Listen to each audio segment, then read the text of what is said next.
Salut à tous, regardez cette vidéo.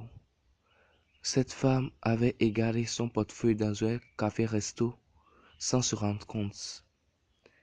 Et cet homme qui l'a su est sourd-muet.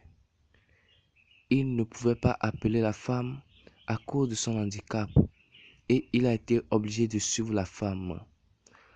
La femme, se sentant menacée, commença par courir comme si l'homme voulait l'attaquer. Elle courait et l'homme aussi était à sa suite. Elle courait, elle était essoufflée au point qu'elle perdait espoir. Elle criait au secours, secours, secours.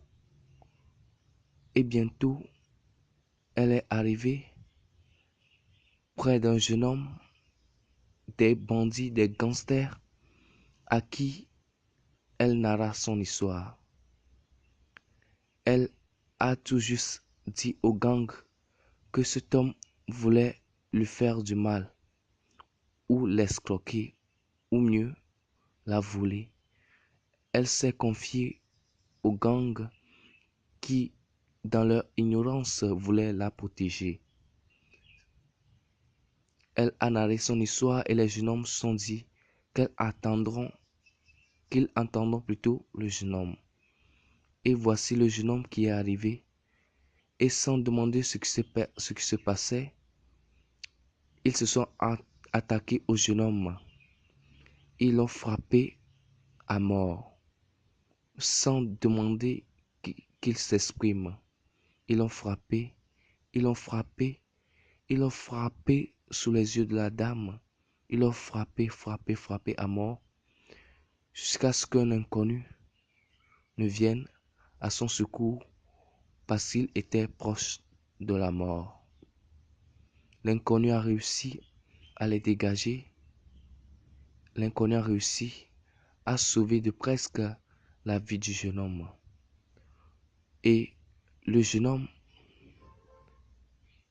s'étant relevé,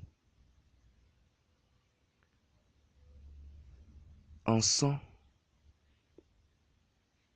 désespéré, ne sachant quoi dire, l'homme a demandé explication à la femme de ce qui se passait. Et c'est alors que le jeune homme, sourd-muet qu'il est, a commencé par...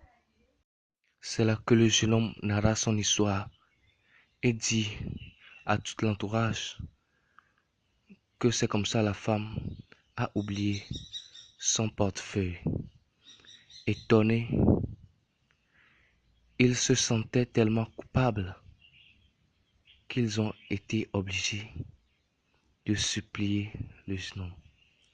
La femme, ne sachant quoi faire, s'est mise à genoux pour supplier le jeune homme ainsi que les gangs.